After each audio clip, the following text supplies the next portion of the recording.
Hello दोस्तों, आज है 24 जुलाई। जो आज की करंट अफेयर्स की चर्चा है हम उसको कर लेते हैं।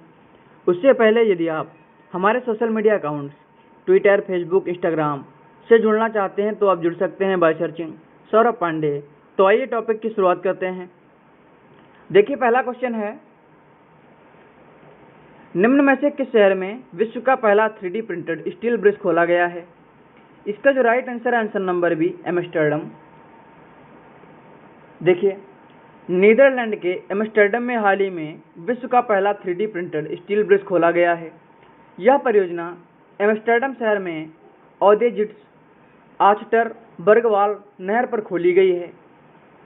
इस ब्रिज को Amsterdam based 3D metal printing company MX3D ने बनाया है।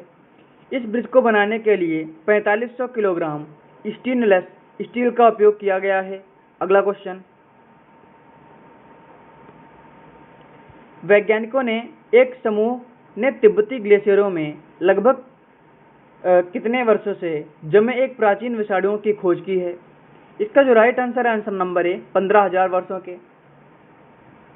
देखिए, वैज्ञानिकों के एक समूह ने हाल ही में तिब्बती ग्लेशियर में लगभग 15,000 वर्षों से जमे एक प्राचीन विषाणु की खोज की है। इसमें से अधिकतर वायरस ऐसे किसी भी वायरस से अलग हैं जिन्हें आज तक सूचीबद्ध किया गया है, क्योंकि वे हजारों वर्षों से जमे हुए हैं। अगला क्वेश्चन, ओडिशा के NTPC ने दर्लपाली में हाल ही में कितने मेगावाट क्षमता वाली दूसरी इकाई का परीक्षण किया है? इसका जो राइट आंसर है आंसर नंबर बी, 800 मेगावाट। देखिए, ओडिशा के राष्ट्रीय ताप विद्युत निगम लिमिटेड यानी NTPC ने दर्लपाली में हाल ही में 800 मेगावाट क्षमता वाली दूसरी इकाई का परीक्षण किया है। इसमें अब NTPC की कुल स्थापित क्षमता अब 66,875 मेगावाट तक पहुंच गई है। वर्तमान में NTPC समूह के पास 29 नवीकरणीय परियोजनाओं सहित 71 पावर स्टेशन हैं। अगला क्वेश्चन, ताइवान की सरकार ने लिथुआनिया में ताइवान नाम का अपना कौन सा कार्यालय स्थापित करने की घोषणा की है? इसका जो राइट आंसर है आंसर नंबर ए, पहला। देखिए, ताइवान की सरकार ने लिथुआनिया में जल्द ही जल्द ताइवान नामक अपना पहला कार्यालय स्थापित करने की घोषणा की है।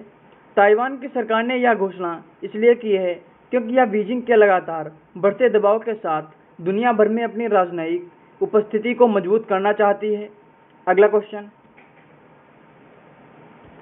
मध्य प्रदेश राज्य में ओरछा और किस शहर को यूनेस्को द्वारा अपनी ऐतिहासिक शहरी लैंडस्केप परियोजना के तहत चुना गया है? इसका जो राइट आंसर है आंसर नंबर डी, ग्वालियर। देखिए, यूनेस्को द्वारा हाल ही में मध्य प्रदेश राज्य में ओरछा और ग्वालियर शहर को अपनी ऐतिहासिक शहरी लैंडस्केप परियोजना के तहत चुना है। यह प्रोजेक्ट वर्ष 2011 में शुरू किया गया था, जबकि वाराणसी और अजमेर सहित दक्षिण एशिया के 6 शहर पहले से ही इस परियोजना में शामिल हैं। अगला क्वेश्चन, भारत में किस मंत्रालय की संयुक्त सचिव रश्मि रंजन दास को संयुक्त राष्ट्र कर समिति में नियुक्त किया गया है? इसका जो राइट आंसर है आंसर नंबर सी, वित्त मंत्रालय। देखिए, वित्त मंत्रालय की संयुक्त सचिव रश्मि रंजन दास को संयुक्त राष्ट्र कर समिति में नियुक्त किया गया है। वे 2021 से 2025 की अवधि तक इस पद पर कार्य करेंगी। यह समिति विकासशील देशों और उनके विभिन्न नीतिगत वातावरणों पर भी ध्यान केंद्रित करती है। इस समिति के नवनियुक्त सदस्यों में अधिकांश विकासशील देशों से हैं। केंद्रीय मंत्रिमंडल ने हाल ही में किस केंद्र शासित प्रदेश में एक केंद्रीय विश्वविद्यालय के गठन को मंजूरी दे दी है? इसका जो right answer answer number C, Ladakh. देखिए, केंद्रीय मंत्रिमंडल ने हाल ही में लद्दाख केंद्र शासित प्रदेश में 750 करोड़ रुपए की लागत वाली परियोजना के तहत एक केंद्रीय विश्वविद्यालय के गठन को मंजूरी दे दी है। आने वाले 4 वर्ष में इस विश्वविद्यालय का पहला चरण पूरा हो जाएगा। इस केंद्रीय विश्वविद्यालय के गठन के लिए केंद्रीय विश्वविद्यालय अधिनियम 2009 में संशोधन के लिए विधेयक पेश किया गया है। अगला क्वेश्चन, भारत के किस राज्य के अधिकारियों ने ट्रांसजेंडर कॉलेज के छात्रों के लिए विश्वविद्यालय में प्रवेश के लिए आयु सीमा को आयु सीमा हटा दी है। इसका जो राइट आंसर है आंसर नंबर डी, केरल। देखिए, केरल के अधिकारियों ने हाल ही में ट्रांसजेंडर कॉलेजों के छात्रों के लिए विश्वविद्यालय में प्रवेश के लिए आयु सीमा हटा दी है।